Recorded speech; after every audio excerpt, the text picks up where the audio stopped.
Hello, this is Olivia, and welcome to my channel, Justice in Her Hands, with a new original story. Let's begin. The message landed while my birthday cake was still warm, the kitchen smelling like vanilla and old wood. No presents this year, Mom. We need to save money.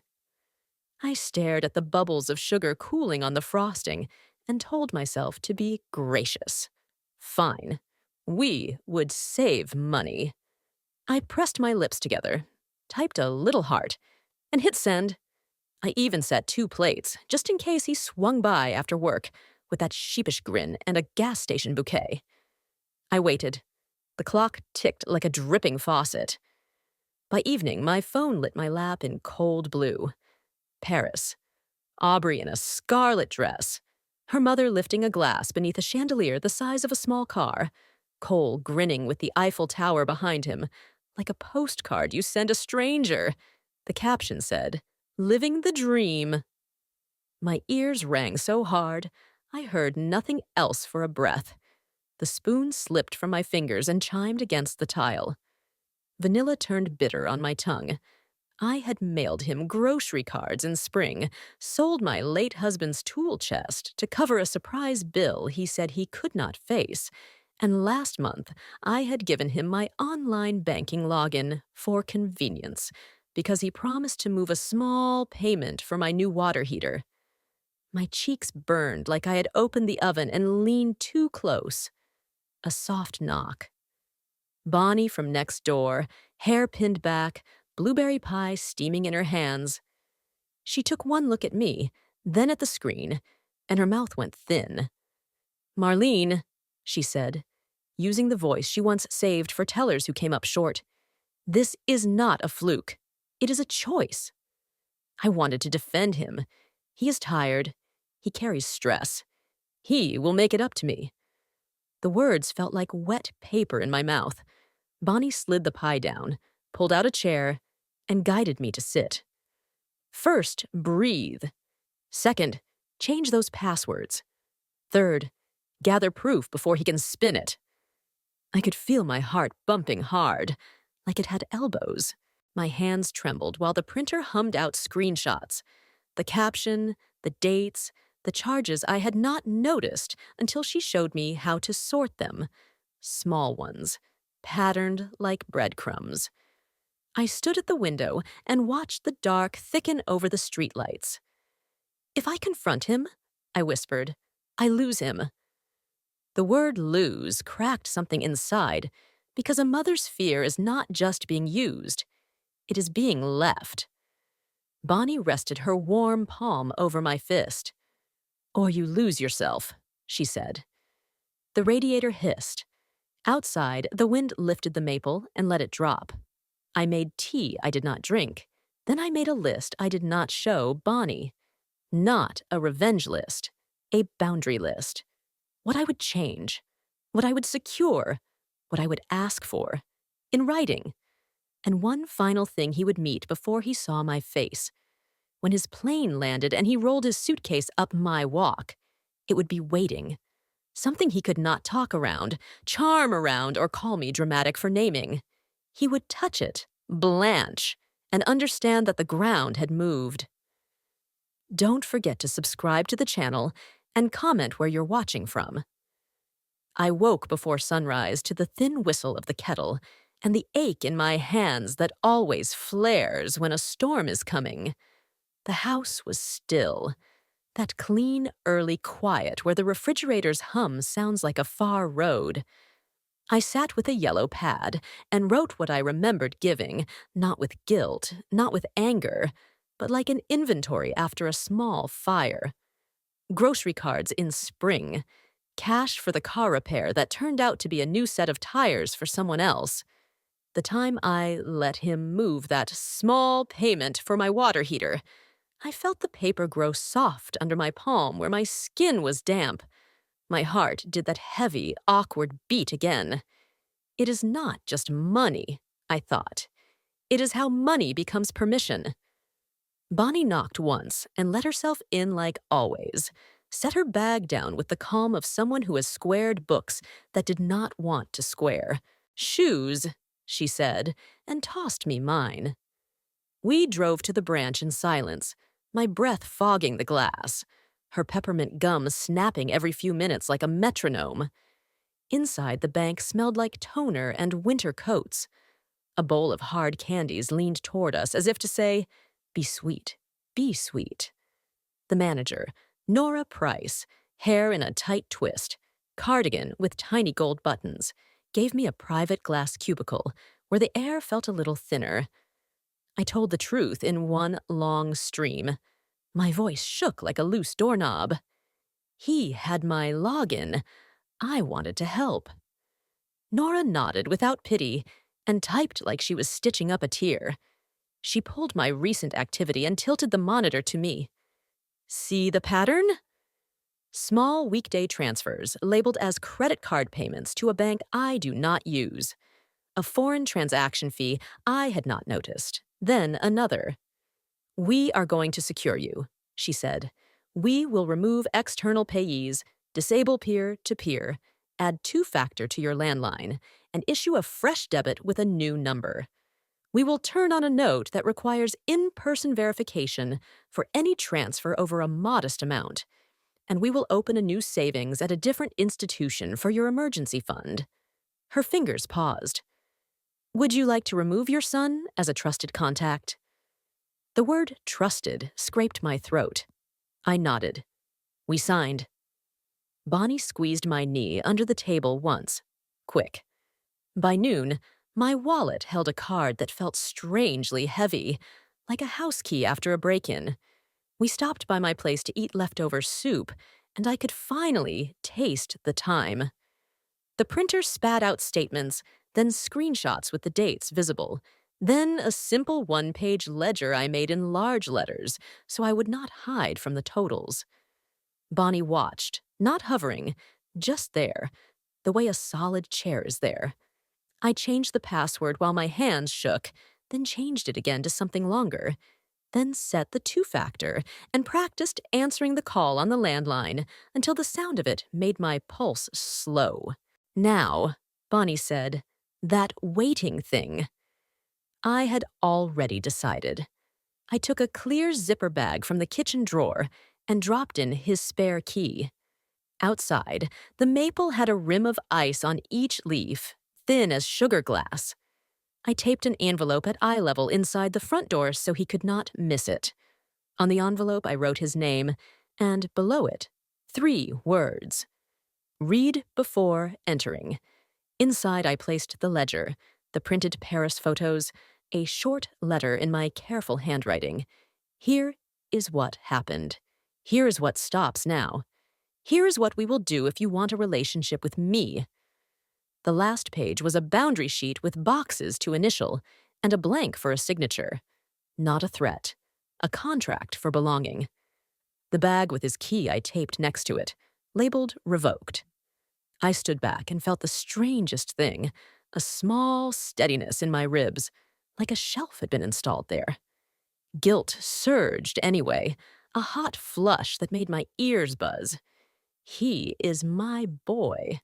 He was a colicky baby who only slept on my chest. He hates being told no. He will be ashamed if I make him sign anything. He will be furious if I bring up the fees. He will say I am dramatic, controlling, ungrateful. He will say I have always loved him less than I loved his father. Those old, sharp words showed their faces like stray cats. I let them circle. Then I opened the door, breathed the cold until it made my teeth ache, and said out loud, "No more." Bonnie touched the edge of the envelope and nodded. "Good. Now make one more call." She had me book a simple meeting with a community mediator for the end of the week, just in case. "You may not need it," she said, "but it changes how you sit in the chair." I set the appointment. I left the house tidy, the table clear, the cake gone, the air smelling faintly of vanilla and printer ink. When the flight tracker said his plane had landed, I turned off the porch light and waited in the soft hum of the radiator. His suitcase wheels rattled up my walk like loose coins in a jar, and the cold carried the rubber sound straight through the door. The porch light was off. My palms were damp and smelled faintly of printer ink. He tried the key out of habit, and it met the new deadbolt with a dull, honest thunk. Silence. Then, the rip of tape. I could picture his mouth tightening when he saw the clear bag with his key and the envelope with his name written slow and careful. He knocked. Not hard. Almost polite, the way he used to when he was late for curfew, and wanted me soft first. I opened the door on the chain. The breath coming off his scarf smelled like airplane and mint. "Mom," he said, voice pitched for charm. "This is ridiculous. Let me in." I nodded at the envelope. "Read." He frowned, tore it open, and skimmed. Then he slowed. The Paris screenshots with the caption aligned beside foreign fees, the weekday microtransfers lined in a neat column, the note about in-person verification. His face went a plain color, like paper left in the sun too long. He swallowed. "You think I stole from you?" My heart knocked like it wanted out. "I think I gave you trust you used like a wallet," I said. The words felt steadier than I did. The radiator hissed behind me. Somewhere a car door clicked. Cole dragged a hand over his jaw, the way his father used to when he was deciding whether to argue or charm. "Aubrey's mom covered the trip," he said. "It was her miles. You know how rewards work. And those transfers? I was cleaning up your bills like you asked, because you get overwhelmed." "I asked you to move a single water heater payment," I said, keeping my voice level. "The rest, you moved for yourself. It's all listed there." He let out a short laugh that did not have any joy in it. "You wrote a contract? For your son?" The word son landed like a small slap. I swallowed the heat in my eyes and kept my grip on the chain. "A boundary. If you want a relationship with me, we sign and we follow it. If you don't, then we take space and we meet with a neutral third party at the end of the week to sort repayment and access." From the sidewalk, a leash scraped concrete. Mr. Keegan from 2 doors down paused with his terrier, pretending to study the sky that did not have much going on. Cole noticed. His voice lifted half a notch, just enough to carry. "You're embarrassing me." I felt my stomach drop, a quick elevator dip, then come back up. "No, Cole," I said. "I am ending the embarrassment quietly before it becomes a bigger one." The Ring camera's tiny light glowed like a watchful eye. He saw it too. He flipped to the last page, the place for initials. "I'm not signing this. I'm not some client in one of Bonnie's bank cubicles." He said Bonnie's name like it had splinters. I didn't rise. "Then we meet the mediator," I said, "and I keep my door locked until we have a plan." He stared at me, and the boy I raised slid behind his eyes for a second. The colicky infant who needed my heartbeat to sleep, the first grader who used to line up his crayons. Then he shuddered it. "Aubrey's going to lose it when she hears about this," he said. "Her mother will too. Loretta doesn't play nice." "I'm not playing," I said. "I am protecting." He pulled out his phone and took a photo of the packet. The camera sound stupidly cheerful in the cold. Another neighbor's blinds trembled, public enough. He slipped the envelope back, but left the key where it hung, turned like a little silver fish in its plastic. He tapped at his screen, thumbs fast. A moment later, my landline rang with a bank alert about an attempted login from a new device. My pulse kicked. I held his eyes through the chain. "It won't work anymore," I said softly. "Nothing works that way anymore." For a breath, we just stood there with winter between us. He exhaled, fog making a brief cloud that drifted and vanished. "You'll regret this," he said, not loud, but low and certain. the way people talk to themselves when they have already chosen a story and need it to be true.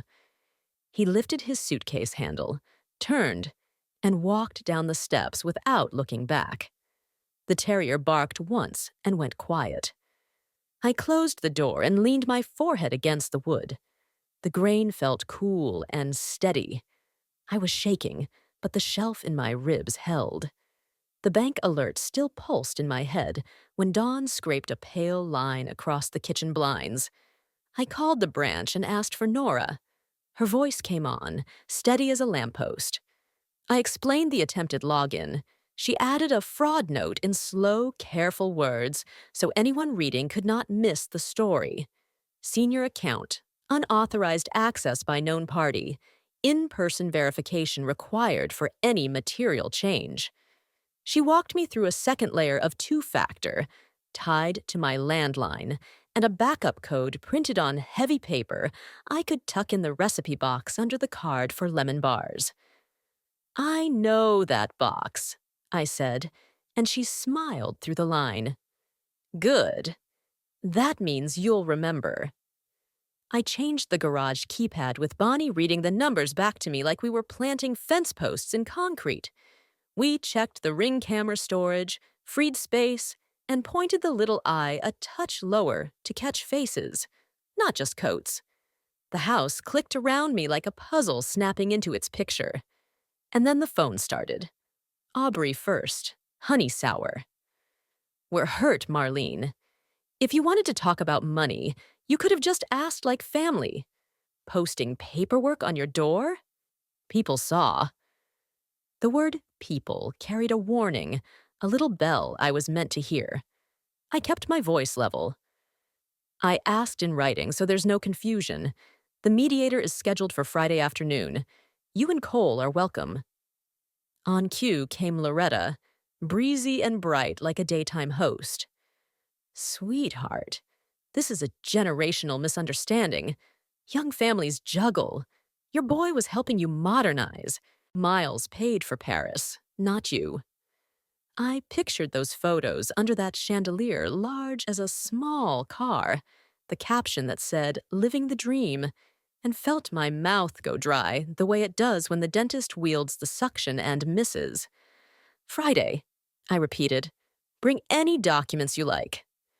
By noon, I was the subject of a tiny weather system on our street. Mr. Keegan's terrier paused to sniff at the place on my porch where the envelope had been, like scandal leaves a scent. Across the street, a curtain lifted, fell. A text pinged from my sister-in-law, Maggie, in cautious looping sentences. "Heard something odd, hoping you're okay." I sent my calm statement, 5 lines I had written the night before with Bonnie's pencil. "I love my son." I found transfers I did not authorize. "I have secured my accounts. I've offered a simple repayment plan and a mediator. I will not discuss details outside that process." The words looked almost pretty, like a centerpiece table before dinner explodes into crumbs. My body, however, had opinions. A tightness stitched under my right shoulder blade and would not let go. My hands felt both cold and damp, as if I had fallen asleep holding ice. I made tea I forgot to drink and stood by the window counting breaths while the maple flicked its crisp leaves like cards.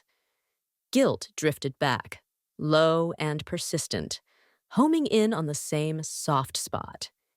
"He is your child." But another voice had grown louder in me these last 2 days, one that sounded a little like my own mother when she used to set her jaw and smooth the tablecloth. "Protect yourself so you can love him." I did not like that this was true. I liked that it was true anyway. Bonnie arrived with a clipboard and a thermos. We drafted the repayment terms in plain language, an amount small enough to be doable, tied to the first of the month, with a provision for a temporary pause if he lost work, and a clear transfer of the old tool chest he still kept in his garage if he missed 3 months in a row. "Not punishment," she said. "Collateral." I printed 3 copies and slid them behind the boundary page. We rehearsed phrases that were hard to say without our voices shaking. I won't continue unless we speak one at a time. I need you to read what the banknote says out loud. I will take a break now and return in 10 minutes. Near dusk, a car idled outside, and a camera flash popped once, twice, someone collecting a porch photo for someone else's narrative. I turned on the lamp by the piano and left the rest of the lights off, so my house looked like a single, thoughtful room instead of a stage. I locked the deadbolt, checked the landline, and wrote one more sentence at the bottom of my calm statement. I will not accept unannounced visits after dark. The pen left a small groove in the paper. It felt like drawing a line on a map. At last, my chest loosened. Not much. Enough. Friday smelled like lemon cleaner and coffee gone warm. The community center's mediation room had folding chairs, a table scarred by years of ballpoint pens, and a little square window that made a bright postage stamp on the carpet. The mediator, Dana Whitlow, gray blazer, soft voice that carried, laid out ground rules that felt like fresh air. One person talks at a time. We name behavior, not character. Breaks on request. Agreements in writing.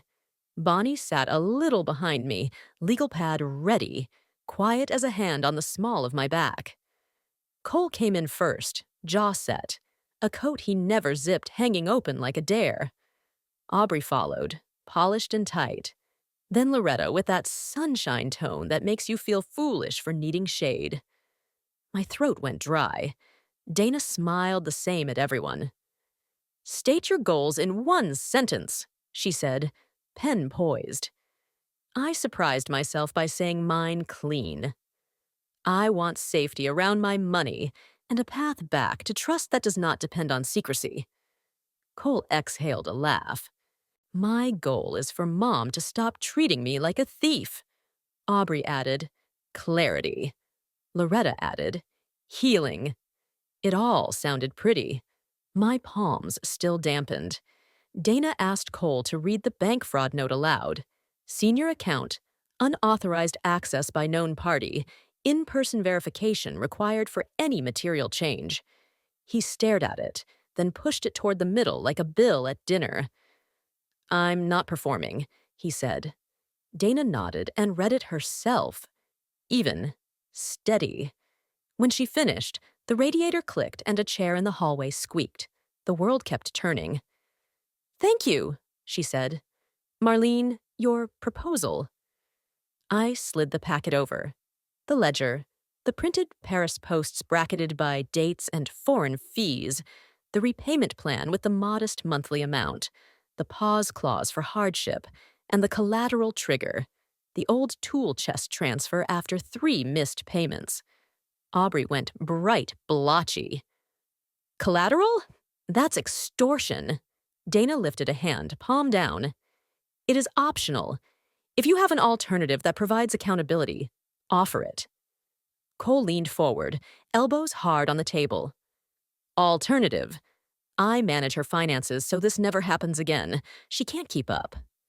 The sentence landed like a wet towel. I felt my back stiffen, the knot under my shoulder blade pinch. No, I said, and my voice stayed low. No access. If you want to demonstrate responsibility, sign and pay what you moved. We can revisit privileges later. Loretta slipped in a laugh like ice cubes. Sweetheart, you're making a family thing into a courtroom drama. Miles covered Paris. Your boy used your login to help, not harm. Dana's pen paused. Cole, she said gently, did you move funds labeled as your mother's credit card payments to an account that is not hers? He looked at Aubrey. I consolidated, he said. Temporary. Temporary means it returns, Dana said. Has it returned? He sat back. Silence stretched. The fluorescent light hummed. Outside the little square window, a kid in a sweatshirt bounced a basketball. Thump, thump, thump. Like a clock with a heartbeat. I named what I could stand to name. I carried you through a hard season. I do not regret that. I regret ignoring how the help slid from helping me to helping you. I will not ignore it again. My hands were cool now. My mouth tasted like pennies. Dana slid the signature page forward. If this plan is acceptable, we can calendar the first transfer for the 1st of next month. If it is not, we can schedule a second session, or you can decline and understand Marlene's boundaries remain. Cole's gaze flicked to the door, then to my face. The boy in him flashed again. First day of school eyes. Then his jaw found its post and locked there. A phone buzzed against the wood. Aubrey's. She glanced, then turned the screen toward Cole just a fraction, enough for me to see the bank's name, and the word security question failed. Dana noticed. Bonnie did too. No one said anything for a beat. I felt the smallest tremor in my legs, like a train passing far beneath the floor. Cole picked up the pen, turned it between his fingers, set it down. "We will not sign today," he said. "We need to consult." Loretta reached for my hand like a stage ant and didn't quite touch it. "Give us till Monday, sweetheart. Grace looks good on you." Dana circled a square on her form. "We can hold this offer open until end of day Monday. I recommend everyone refrain from new attempts to access or alter accounts. That includes trying to answer security questions. That behavior undermines trust and could invite legal consequences." She said it like a nurse explaining stitches. No heat, only care. We stood. Chairs scraped. In the hallway, 2 volunteers sorting flyers glanced up, then away. Public enough. Bonnie capped her pen. As we reached the door, Dana handed me a copy of the session notes. Her eyes were kind and flinty at once. "You did not swing," she said softly. "You stood. There's a difference." Outside, the air had that iron smell it gets before snow. My breath plumed.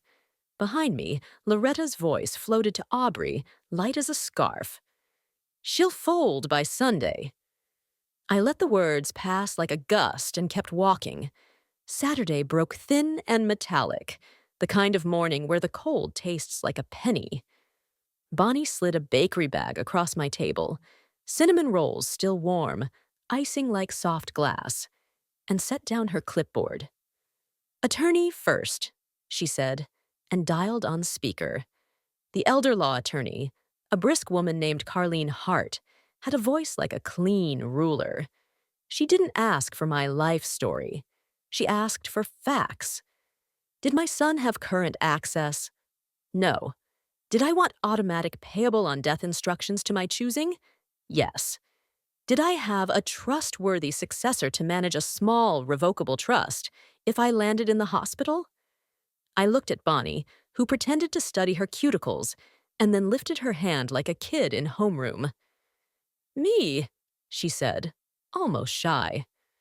A warmth spread through my ribs that felt like stepping into sunlight after a long store aisle. Carlene walked us through simple, sensible steps. No drama, just locks on doors I hadn't realized were swinging. By noon, we were at the shipping store where the air smells like printer toner and bubble wrap. A notary in a navy vest stamped pages with a tidy thump that calmed me more than chamomile tea ever has. My name inked in a new way. Trustee of a modest pot I could live on, successor named. Pay on death instructions that did not require permission from anyone who called me Mom.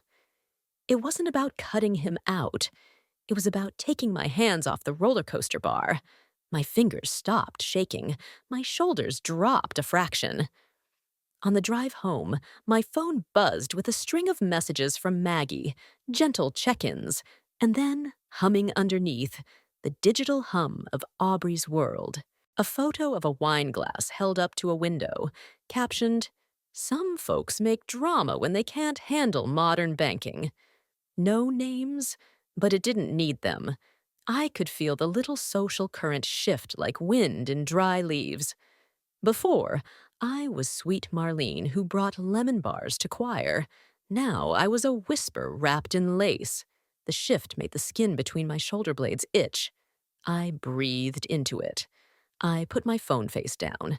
At dusk came the slow knock that says authority. 2 taps, a measured pause, 2 more. I wiped my hands and opened the door on the chain to a police officer with a winter red nose and a notebook ready. His name tag read Delaney. "Ma'am, we got a wellness call," he said, kind but formal. "Just need to see you're okay." The front hall smelled like lemon cleaner. The radiator hissed like a cat. My mouth went cottony. Someone had said I wasn't well. The humiliation pressed hot behind my eyes, then hard inside my jaw. I made my voice even. "I'm fine, officer. Would you like to see my ID and the mediation notes?" He blinked and nodded. I handed him the packet I had kept by the door. Bank fraud note, mediator's summary, my 5-line statement, a list of contact numbers. He read enough to know, then glanced past me at the tidy living room and the single lamp burning. He softened. "Thank you, ma'am. You want me to note that the call may have been retaliatory." I felt the knot between my shoulders loosen just a hair. "Yes," I said. "Public, documented. No shouting, no spectacle, just ink."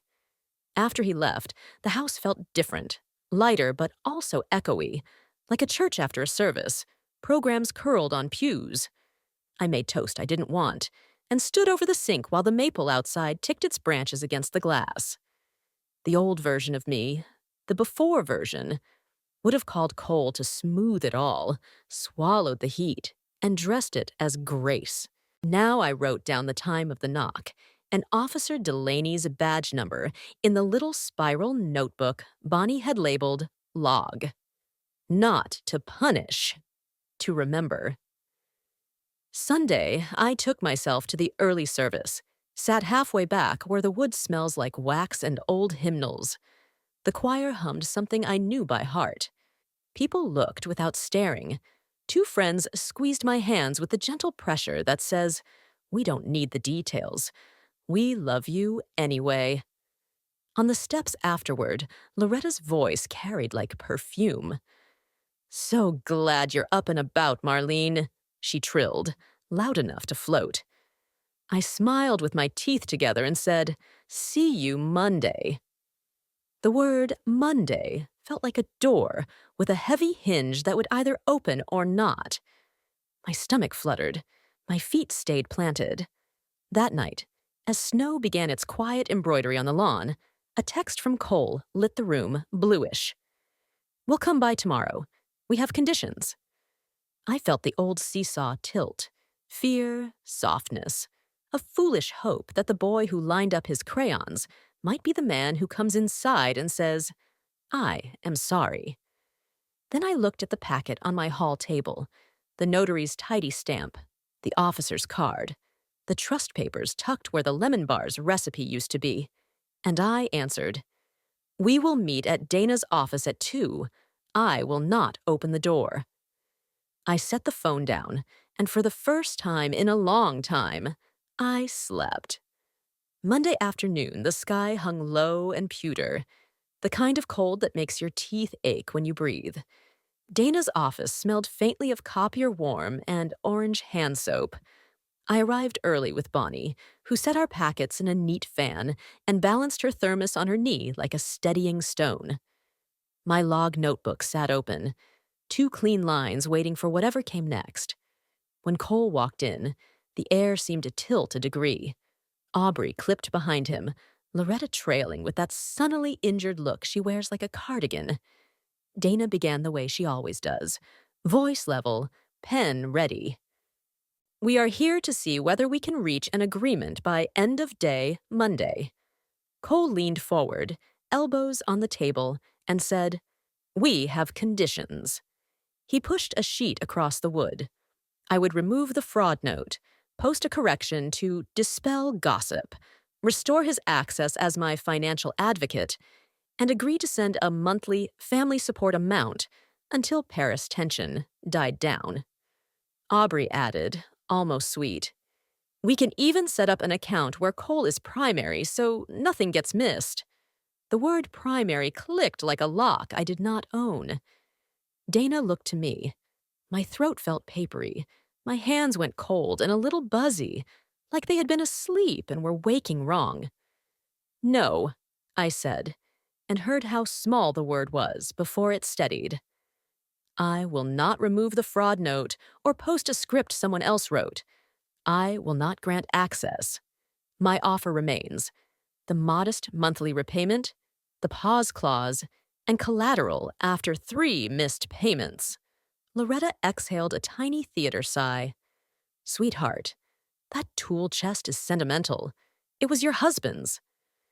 "It is also an asset," I said. "Sentiment does not pay back transfers." Cole's jaw flexed. "The chest isn't available." He said it quick, like yanking off a bandage. I felt something in my ribs settle, not collapse. Settle, like a shelf being tested. Bonnie did not look at me. She slid a printed photo from her folder to Dana. A listing from an online marketplace. Old red chest with brass pulls, posted 8 weeks ago. Pickup only. The seller's handle sat there like a bad alias. In the screenshot, a comment from someone named Walt. "Cash for your trip. Call me." The room went quiet enough that I could hear the heat lift in the vents. Dana tapped her pen once. "Cole, is the collateral gone?" He shrugged hard. "It was temporary. I needed to plug a hole." "Temporary means it returns," Dana said, the same way she had in the first session, and I tasted the faint iron of my own breath. Aubrey's cheeks went high color. "This is ridiculous," she said. "Paris was miles. Everyone uses family accounts. You are punishing us for being modern." She turned to me with a soft knife smile. "If you want a son in your life, you do not treat him like a criminal." My chest tightened, old guilt sparking, the instinct to bend, to bake a cake and smooth it over.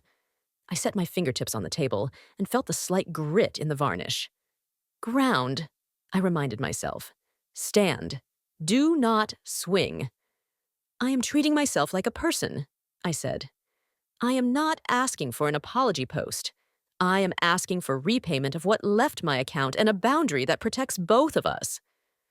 Dana slid the signature page forward again. Not dramatic. Simply, there. "Sign today and we calendar the 1st of next month, or offer a protection of equal weight. Not words, not promises. Structure." Cole stood too fast, chair legs skittering. Through the glass sidelight, 2 volunteers at the copier looked up, then away, faces polite and alert. Public enough. He sat again, rubbing his face with both hands. "Fine," he said finally, voice low. "We'll pay. But we need time. We need flexibility. We need you not to poison people against us." "The 5-line statement is all I have said," I answered. "And time is already built into the plan." Dana wrote in her neat block letters, "Offer held open until the end of this day. Collateral clause to be replaced with a valuation of the sold chest and a substitute asset or increased monthly amount. No social media statements beyond the existing 5 lines. No further attempts to access accounts." "If you decline," she added, looking at Cole and then at Aubrey, "Marlene has indicated she will proceed with small claims filing and a brief no-contact window to de-escalate." She looked to me. "Is that still your plan?" My stomach fluttered like a nervous bird. I swallowed and nodded. "Yes." We took a 10-minute break. In the hallway, the light was too bright. The carpet had that thin office give underfoot. I could smell coffee from a pot that had been on too long, and citrus cleaner. Mr. Keegan's terrier was not there to break the tension, only a corkboard with flyers for blood drives and a photograph of a high school basketball team. Bonnie touched my elbow. "You did not apologize for breathing," she murmured. "Good." When we sat again, Cole's eyes were rimmed with red like a child who does not want anyone to see. He cried. He held the pen. He did not touch the page. The clock on Dana's wall ticked with a tiny hiccup after each minute, like it had a nervous habit. When 5 o'clock slid past and their chairs scraped back without signatures, something cool and precise settled behind my sternum. Not rage, not triumph. A hinge closing. Outside, the sky had that bruised cotton look it gets before a late snow. Bonnie drove. I watched the strip malls flicker by and tasted metal at the back of my tongue. At home, I set the packet on the hall table and stood very still, listening. The house hummed, refrigerator low, radiator hiss, a vent rattle like a coin in a dryer. My phone buzzed, a single line from Cole. "We're not agreeing to your trap." I copied it into the log, wrote the time, and felt the pen dig a groove through the paper. Morning brought clean frost on the mailbox and a hard blue sky that made my eyes water. Bonnie tapped her knuckle on my door and lifted a canvas tote like a nurse with a kit. "Courthouse," she said, and handed me a scarf that smelled faintly of her apple dryer sheets. The county clerk's office was lit by tired fluorescents that hummed like bees. The security guard waved us through with a kind, "Morning, ladies," and the floor had that too shiny waxed feel that makes you walk careful. At the counter, a woman with a badge that read Harris slid forms toward me. Small claims complaint. Exhibit list. My hands were dry and papery. The pen felt heavy. I wrote in steady block letters. No speeches, no flourishes. Dates, amounts, transfers, the mediation notes, the marketplace screenshot of the sold chest, the bank's fraud notation, my 5-line statement that refused to grow a 6th line, no matter who asked. When the stamp hit, a square thump, the sound went through me like a door closing against wind. We paid the filing fee. Ms. Harris explained service options in patient, practiced words. I chose certified mail with return receipt. The green card rustled like a leaf when she showed me where it would come back, my name in its small, neat box, a promise that this would be documented by someone who was not me. On the way out, a man in a mechanic's jacket held the door and said that same soft courtesy men used to use at church suppers. I did not cry. I wanted to. We stopped for groceries because life keeps happening, even when the plot thickens. The cold aisle breathed on my cheeks. An orange rolled from a pyramid and bumped my shoe with a cartoon bonk. That's when I heard Loretta's voice, sweet and slicing. "Marlene, dear." Aubrey stood beside her with a paper cup and a mouth set like she was sucking a lemon through a straw.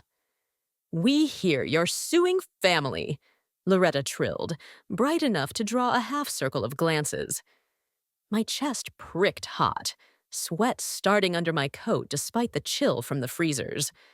I lifted my list, steadied my breath, and used the line I had practiced until it fit my tongue. I love my son. I found transfers I did not authorize. I've secured my accounts. I offered mediation with a repayment plan. I won't discuss the rest outside the process. My voice was not loud. It didn't need to be. The nearest shopper didn't pretend not to hear. He looked, then looked away, embarrassed for everyone. Aubrey laughed a single shiny note. "Enjoy your oranges, Marlene." They glided off, perfume trailing like a ribbon. Bonnie touched the cart handle. "You stood," she said.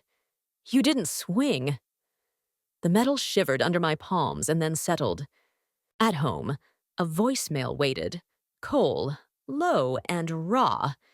"You just declared war on your own family." The words hit like a small, cold rock dropped in my stomach.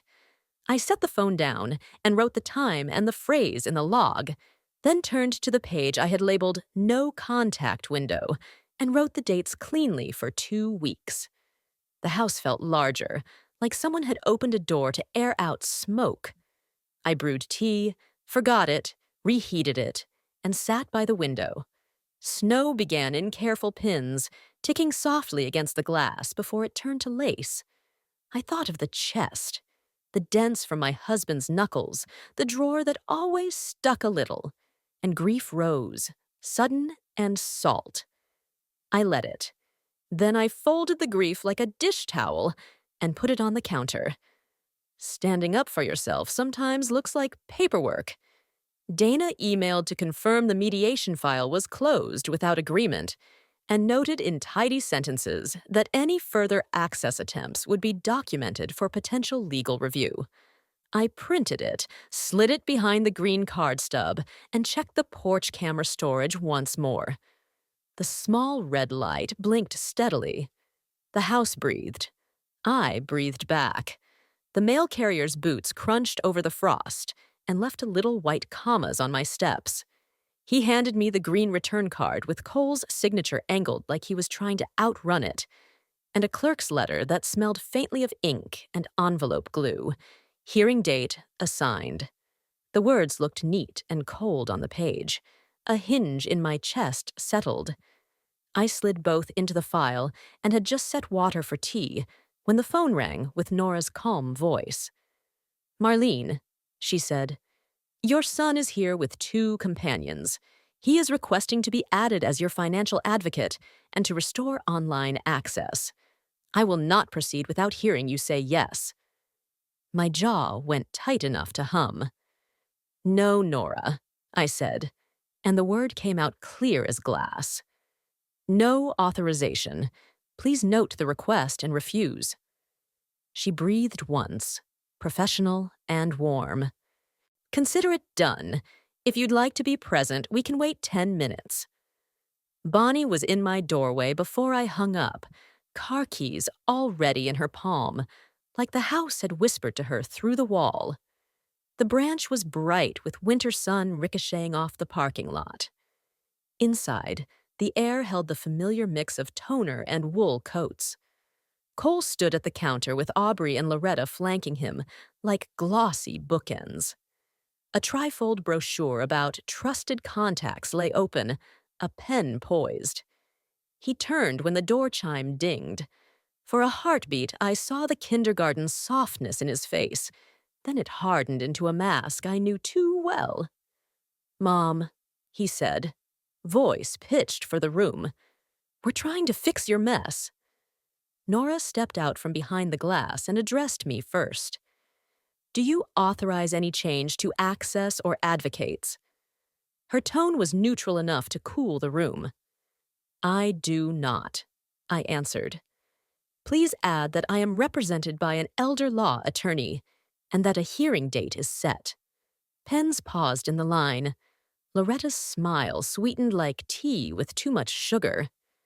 "Sweetheart, this is embarrassing you," she cooed. I kept my hands at my sides so they wouldn't shake.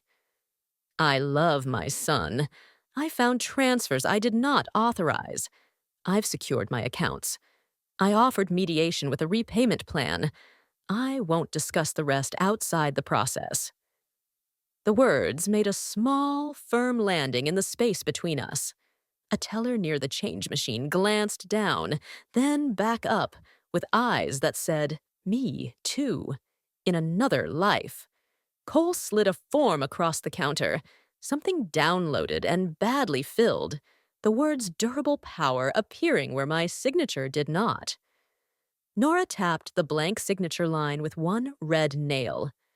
"This requires capacity and consent, Mrs. Wallace," she said, using my last name like a handrail. "There is neither here today." She turned to Cole, pen steady. "Sir, any further attempts to alter access will be documented and forwarded to our legal department." He went a color I had not seen since he failed his driver's test the first time, pale with a wash of rage, a boy in an adult coat. "You're poisoning everyone against us," Aubrey said, voice bright and sharp. No, I said, and felt the knot between my shoulders loosen one stitch. I am telling the truth quietly. The ring camera light on my porch flashed in my mind like a tiny lighthouse. I looked at Nora. Please print the incident note. Paper spat from the printer with a comforting machine cough. She handed me the copy. It felt like a shield. We walked out through air that smelled like snow and exhaust. Behind the glass, Loretta leaned in to whisper to Cole. Lips pursed. He stared at the floor as if it might open and swallow him. Bonnie touched my elbow, a small, warm anchor. I texted Dana a single sentence. Attempted in-person access, refused, incident noted, and put my phone away. Somewhere inside, something that had been trembling for a long time decided to stand still. The courtroom smelled like dust and lemon oil, and the flag hung so still it felt held in its breath. Judge Elaine Porter called our case in a voice that left no corners to hide in. I stood, knees a little loose, Bonnie behind me like a quiet lighthouse. Cole slid into the opposite chair, Aubrey and Loretta close enough to cast the same shadow. Judge Porter asked for plain statements. I gave mine the way I had practiced. 5 lines, no frill. I loved my son. I found transfers I did not authorize. I secured my accounts. I offered a plan with room for hardship and a fair consequence. We did not reach agreement. Dana's mediation notes went in. The bank fraud notation went in. The marketplace screenshot of the sold chest went in like a small, hard stone. Nora took the stand with tidy calm and said the words I could not make pretty. Attempted access, refused, documented. Judge Porter turned to Cole. Did funds leave your mother's account to an account not in her name? Silence spread like ink in water. I consolidated, he said, soft, the same defense as before, now threadbare under the lights. Were they returned? No. The word landed flat. Aubrey reached for his sleeve. Loretta tried the sunshine voice. The judge did not buy weather today. This court enters judgment for the plaintiff, she said, pen scratching. Repayment in monthly installments beginning the 1st of next month. Costs included. No access to the plaintiff's accounts. Any further attempts will be addressed under appropriate law. If payments are missed 3 times, the amount accelerates. Her gavel made a sound I felt in my ribs. Not loud. Final. Cole looked at me then. Truly looked.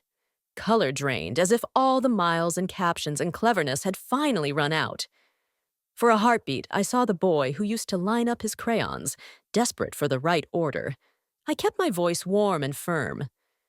When the first payment clears, I said, I will meet you for coffee. Public place. We start from there. He blinked, nodded once, and stared at the floor. Outside, the winter air bit my teeth. People from our row passed with small, respectful silence. Before, I would have folded. After, I stood. Bonnie squeezed my hand. You held, she said. I exhaled and tasted the clean metal of relief. It was not sweet. It was steady. Sometimes the dream is not a city far away. Sometimes it is a locked door, a clear plan, and the simple right to breathe in your own house.